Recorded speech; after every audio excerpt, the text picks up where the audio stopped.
A lo que voy es a lo siguiente, en mi actuación como profesor, ¿qué es lo que finalmente yo voy a enseñar?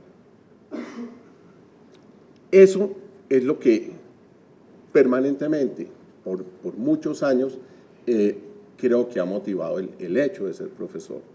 Que no solo enseñar lo que yo sé, puede ser mucho, poquito, uno nunca sabe todo lo que quisiera saber y siempre sabe mucho más de lo que muchas personas creen, pero ese no es el punto. El punto es enseñar a qué hacer con eso. ¿Cómo puedo? ¿Qué puedo? ¿Hasta dónde puedo llegar yo con aquello que estoy haciendo? Y esa es la tarea. Ya está bien, listo. ¿Qué hacer con eso? Y empiezan las preguntas. Y es la formación del historiador en lo que va a ser su oficio. Abel daba muchas pistas hace un rato, pues no lo voy a ofender diciendo que él fue profesor mío, no lo voy a decir. Es una ventaja que es una cosa muy bonita, y hago el paréntesis, nosotros ya estamos en la carrera de historia, en el departamento de historia, como en la 5ª generación, en que ya nuestros alumnos son los profesores de otros alumnos, en fin, y eso supone un oficio que hemos ido transmitiendo de unos a otros, y por el camino muchas cosas han cambiado y alguna no ha cambiado, y básicamente la que no ha cambiado es ser profesor. La manera, antes de cerrar el paréntesis, sí lo quiero decir, y es antes de pensar en aquello, en el mecanismo como podemos enseñar, hay algo que sigue siendo fundamental, y es ser profesores, y esa se define en sí misma, y es ser profesores. Vuelvo a mi cuento, porque quiero rápidamente contestarlo, y es, bien, si el reto que yo tengo es poder formar a alguien en responder una pregunta, lo primero que yo tendría que hacer es, bueno, ¿cómo formulo la pregunta? Voy al ejemplo. El 9 de marzo de 1687 se escuchó un ruido en Bogotá. ¿Cuál es la pregunta que yo tengo que hacer ahí? ¿Qué es lo que es pertinente para un historiador? ¿Qué es lo que vale la pena? Y empieza uno a encontrar varias posibilidades, y esas posibilidades van cambiando con el desarrollo, con el desenvolvimiento de la disciplina histórica, de la preocupación de los historiadores. Porque lo que no va a cambiar es que el 9 de marzo de 1687 se escuchó un ruido. Las posibilidades, las variaciones se van a dar sobre la construcción que yo voy a hacer sobre ello. Una primera afirmación que los estudiantes tienen que tener muy claro, y es un ejercicio que podríamos hacer aquí: yo no estaba ese día ahí, punto. Y eso ya marca, Abel citó hace un momento a uno de nuestros maestros, a Riquer, que tiene una de las respuestas después de un debate muy complicado sobre eso. ¿Cómo doy cuenta yo, como saber, de algo de lo que yo no tengo experiencia directa? En los historiadores lo tenemos resuelto hace más de siglo y medio, pues están los documentos. El documento es el mecanismo que me permite a mí viajar en el tiempo, con las dificultades que va a tener ese viaje, por la calidad de las fuentes, las llamamos así, de los documentos, pero fundamentalmente de los testimonios con los que nosotros podemos realmente conocer la experiencia de las otras personas. Luego, lo que yo sé de ese 9 de marzo es porque me llegó, porque alguien dejó constancia de eso. Un problema es si yo le creo a los testimonios o no, eso tiene control, eso se aprende y eso tiene solución, pero lo fundamental es eso. Y no vayamos muy lejos, los mejores testimonios de ese 9 de marzo están en el archivo histórico de esta universidad, en las cartas anuas, los informes que los mismos jesuitas, los miembros de la compañía, iban dejando los superiores de las cosas que sucedían en los colegios, en las casas y en las misiones de la compañía. Y algunos de ellos, con base en eso, construyen un testimonio un poco más tardío, pero que está basado en eso que fue presencial, que se van a llamar las crónicas. Son crónicas ya de finales del siglo XVII o del XVIII, como las del Padre Mercado, en fin, donde es muy interesante, todos vuelven sobre ese hecho.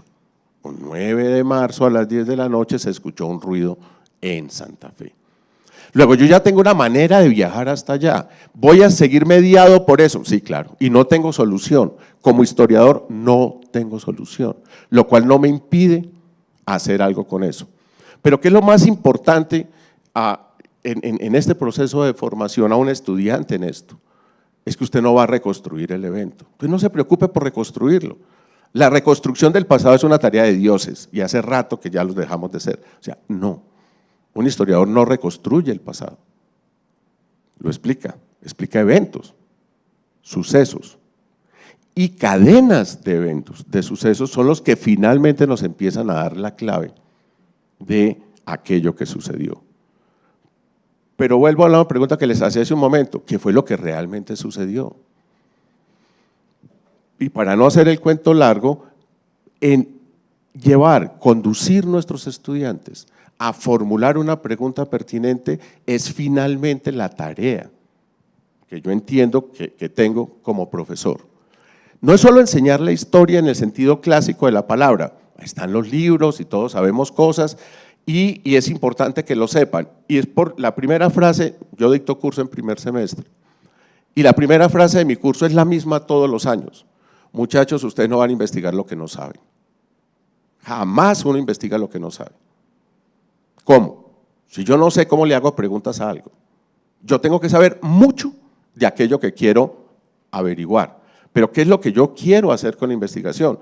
No es saber en el sentido de acumular datos, eventos, sino poderle a esa serie de datos, de eventos, como el del 9 de marzo de 1687, ¿qué es lo que yo quiero hacer con ello? ¿Cuál es la pregunta que yo le quiero hacer? Y para hacer esa pregunta yo tengo que saber, y con todo el perdón de muchos de mis colegas y compañeros, un historiador que no sepa historia no sabe historia. Es una verdad de a puño, pero todo el estructuralismo, los funcionalismos, todos los sismos que ustedes quieran, mueren en la ignorancia del historiador.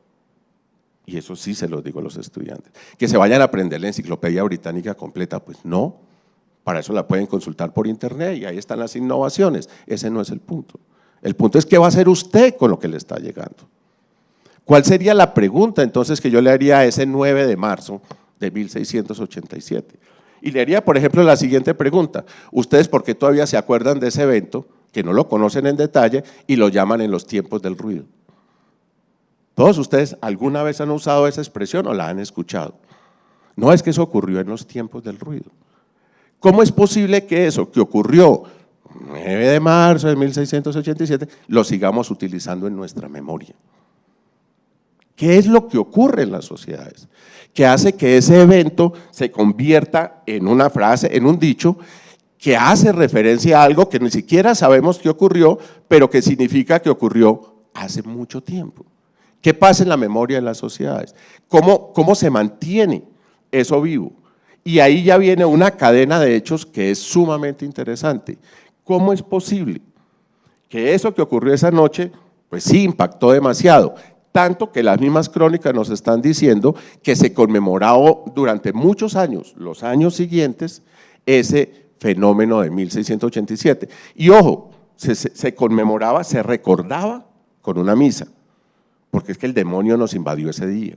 Y ese es el horizonte de posibilidad de la sociedad en lo que eso ocurrió, seguir conjurando al demonio. Bien, pero esa repetición se convirtió en un elemento de memoria, que va quedando en un sustrato profundo de la memoria pública, de una memoria compartida, que va haciendo que perdamos noción del evento y que, sin embargo, viva en una de las frases más usadas por nuestra sociedad.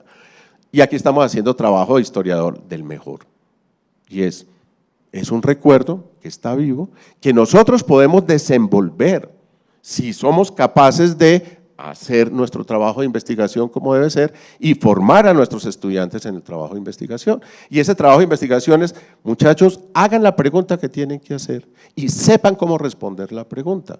Y ese saber cómo responder la pregunta es lo que esperamos nosotros como profesores poderles estar enseñando todos los días. Muchas gracias.